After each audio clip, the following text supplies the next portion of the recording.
വ്യക്തികളെ അടിസ്ഥാനമാക്കിയല്ല താൻ ആരോപണം ഉന്നയിച്ചതെന്നും എല്ലാ സ്ത്രീകൾക്കും വേണ്ടി നടത്തിയ പോരാട്ടമാണെന്നും യുവനടി റിനി ആൻഡ് ജോർജ്.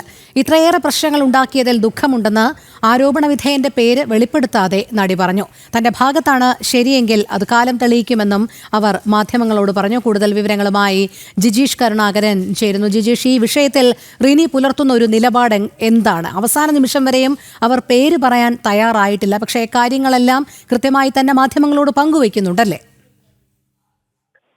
രോഹിണി പറഞ്ഞതുപോലെ തന്നെ പേര് പറയുന്നില്ല എന്ന് മാത്രമാണ് റിനി ഇതുവരെ ചെയ്യുന്നത്. കാരണം ബാക്കി എല്ലാ സൂചനകളും റിനി തുടർച്ചയായി നൽകുകയും ചെയ്യുന്നുണ്ട്. രാഹുൽ മാങ്കൂട്ടത്തിന്റെ രാജിക്ക് പിന്നാലെ വീണ്ടും മാധ്യമങ്ങൾ കണ്ടിരുന്നു. അപ്പോഴാണ് പറഞ്ഞത് എല്ലാ സ്ത്രീകൾക്കും വേണ്ടി നടത്തിയ പോരാട്ടമാണ് റിനി താൻ നടത്തിയത്. റിനി നടത്തിയതെന്ന കാര്യമാണ് അവർ പറയുന്നത്. ഒരു വ്യക്തിയോടുള്ള യുദ്ധമല്ല. ആരോപണ വിധേയന്റെ പേര് ഇപ്പോഴും പറയാൻ താൻ തയ്യാറല്ല. ഒരു വ്യക്തിക്കെതിരെയോ പാർട്ടിക്കെതിരെയോ പറയാൻ ഉദ്ദേശിക്കുന്നില്ല എന്ന കാര്യവും പറഞ്ഞു. മറ്റൊരു ചോദ്യം, രാഹുൽ മാങ്കൂട്ടത്തിന്റെ രാജിയെക്കുറിച്ചുള്ള ചോദ്യങ്ങൾ ആവർത്തിച്ചപ്പോൾ മറുപടിയായി പറഞ്ഞതും ഹു കേഴ്സ് എന്ന ചിന്താഗതിയാണെന്ന് വ്യക്തമായില്ലേ എന്ന ഒരു മറുപടിയാണ് നൽകിയത്.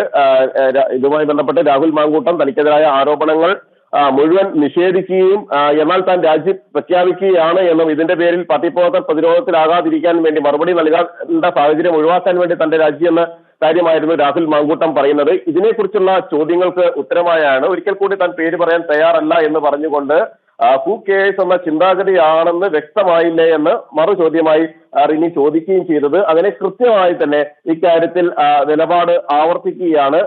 ഇതുമായി ബന്ധപ്പെട്ട ആരോപണങ്ങളിൽ നിന്ന് ഒരു പിടി പോലും മുന്നോട്ടില്ല. ശക്തമായി തന്നെ മുന്നോട്ട് പോകുന്നു. ആരോപണങ്ങളിൽ താൻ ഉറച്ചു നിൽക്കുന്നു. മാത്രമല്ല ചില നേതാക്കളോടെല്ലാം ചില വേദികളിലെല്ലാം താൻ ഇക്കാര്യങ്ങൾ പരാതിയായി പറഞ്ഞിട്ടുണ്ട്. ഈ യുവ നേതാവിനെതിരായ തനിക്കുള്ള പരാതികൾ എന്ന കാര്യമാണ് ചൂണ്ടിക്കാണിക്കുന്നത്. മാത്രമല്ല രാവിലെ മാധ്യമങ്ങളെ കണ്ടപ്പോഴും റിനി പ്രധാനപ്പെട്ട ചില വിവരങ്ങൾ പങ്കുവച്ചിരുന്നു. പ്രത്യേകിച്ച് ചില പെൺകുട്ടികൾ തന്നെ വിളിച്ചിരുന്നു. താൻ ഈ പരാതി ഉന്നയിച്ചതിന് ശേഷം രാഹുലിനെതിരെ നിർണായകമായ കാര്യങ്ങൾ പറഞ്ഞതിന് ശേഷം സമാനമായ അനുഭവം ഉണ്ടായിരുന്ന നിരവധി പെൺകുട്ടികൾ തന്നെ വിളിച്ചു. അവർക്കും ഇതേ അനുഭവങ്ങൾ നേരിട്ടിട്ടുണ്ട് എന്ന കാര്യം പറഞ്ഞു. എന്നാൽ പലർക്കും പൊതു സമക്ഷം വരുന്നതിൽ വലിയ വിമുഖതയുണ്ട്. അതിന് പ്രധാനപ്പെട്ട കാര്യമെന്ന് പറഞ്ഞുകൊണ്ട് റിനി പറഞ്ഞത് അതിൽ ചിലരെങ്കിലും ഇരകളാക്കപ്പെട്ടിട്ടുണ്ട് എന്നാണ് സംശയിക്കപ്പെടുന്നത്. അതുകൊണ്ടാണ് അവർക്ക് ഇക്കാര്യത്തിൽ കൂടുതൽ കാര്യങ്ങൾ പുറത്തു പറഞ്ഞു വരാൻ പറ്റാത്തത്. കുടുംബത്തിന്റെ പശ്ചാത്തലം അടക്കമുള്ള കാര്യങ്ങൾ കൂടി അവർക്ക് പരിഗണിക്കേണ്ടതായി വരുന്നു എന്ന കാര്യം റിനി പറഞ്ഞു. മാത്രമല്ല കേസ് കൊടുത്ത് മുന്നോട്ട് പോകുന്ന അടക്കമുള്ള കാര്യങ്ങൾ ഇപ്പോൾ ആലോചിച്ചിട്ടില്ല. അത്തരം കാര്യങ്ങളെക്കുറിച്ചും ആലോചിക്കുന്നുണ്ട്. ശക്തമായി തന്നെ താൻ ഇക്കാര്യത്തിൽ നിൽക്കുന്നു. ഏത് സമ്മർദ്ദമുണ്ടെങ്കിൽ അല്ലെങ്കിൽ ഏത് തരത്തിലുള്ള സമ്മർദ്ദങ്ങളെയും അതിജീവിച്ച് തന്നെ മുന്നോട്ട് പോകും.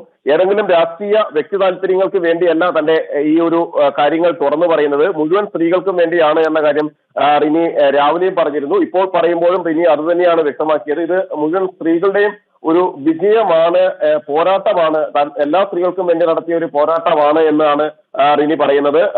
ഈ ആരോപണ വിധേയന്റെ പേര് പറയാതെ തന്നെ കൃത്യമായി ഇതുമായി ബന്ധപ്പെട്ട് കൃത്യമായ തെളിവുകളോടെ സംശയത്തിന്റെ നിഴലിൽ നിൽക്കുന്ന ആൾക്ക് നേരെ തന്നെയാണ് ആവർത്തിച്ച് റിനി വിരൽ ചൂണ്ടുകയും ചെയ്യുന്നത്. അത്തരത്തിലുള്ള ചോദ്യങ്ങളോടെല്ലാം തന്നെ നേരത്തെ പറഞ്ഞ ഹു കേഴ്സ് എന്ന മറുപടിയിൽ അടിസ്ഥാനമാക്കിയുള്ള മറുപടികൾ തന്നെയാണ് റിനി പറയുകയും ചെയ്തിട്ടുള്ളത്. ശരി, ജിജീഷ് കരുണാകരനാണ് വിവരങ്ങൾ നൽകിയത്.